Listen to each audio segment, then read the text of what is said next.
Good morning mga idol. Ayan, maaga na naman tayo umalis, no? Alas 4 pasado mga idol, alis na tayo. Kaya punta tayo ng trabaho.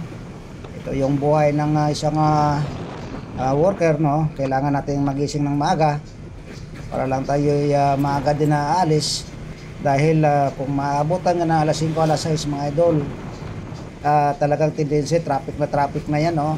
Hihirapan na tayo maglusot-lusot. Kahit motor lang dala natin mga idol, pero traffic pa rin, no? Magkarama din ba tayo ng traffic. Kaya shout out sa ating mga kapwa motorista ngayong umaga mga idol, no? Kunting ingat lang tayo. Hindi lang kunti, kundi talagang maingat tayo. Kasi mahirap kumpiyansa tayo. Buti sana kung nagsusolo tayo sa daan, no? Sa kalsada, dami nating kasabayan mga idol. Kaya ayan, maging maingat talaga. Tsaka unang-una mga idol, pray muna kay Lord bago tayo alis, kasi siya lang talaga nakakaalam sa ating buhay, diba? So kaya yan ang tips ko sa inyo, no? Pray tayo bawat galaw natin mga idol, bawat gawin natin, pray tayo sa kanya, kasi siya lang talagang may alam sa buhay natin mga idol. So shout out dyan sa ating mga viewers, followers natin, no? Mga solid supporters natin. Kaya makipag-engage lang tayo mga idol sa ating ginagawa bilang isang content creator, no? Kailangan natin na makiisa sa ating mga kapwa content creator o kaya hindi content creator, no? Kailangan natin ang pakumbaba. Kumbaga tayo yung humihingi ng saklolo, no? Parang ganun lang yan mga idol. So kaya yan, bigayan lang tayo. Mahirap man o mga idol, no? Mahirap man o hindi, tayo ay magbibigay din. Parang nagre-respect tayo sa ating mga hiningian ng tulong mga idol. Parang ganun lang din yung ginagawa natin.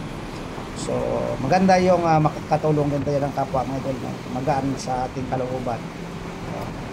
So yan, inulit ko po, good morning Los Angeles, Mindanao, saan sulok ng mundo mga. O yun pala yung si Ma'am Jane, no, ng Kuwait, no, kagabi nag-live ako, pumasok sa aking live, taga Kuwait pala siya, no. Hindi, kumbaga nananarbaho lang siya sa Kuwait. So bilang OFW mga idol. So ang pamilya niya nandito sa Valenzuela, no. So yan Ma'am Jane, shout out sa iyo. Mag-ingat kayo dyan sa Kuwait, no.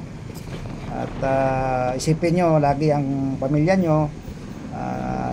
Huwag tayo kagawa ng kung ano man, di ba? Alam na maraming mga biktima sa mga maling akala, no. So tukso, kumbaga sasabihin, no. So isipin natin lagi mga idol, may pamilya tayo dito sa Pilipinas na iniwan. Kaya tayo nakakapunta ng malayo dahil sa ating pakikigbaka, sa ating hanap buhay na bilang isang OFW, may pamilya tayong bubuhayin dito sa Pilipinas, no. Shout out pati sa iyong pamilya. Asawa mo na sa Laguna, no.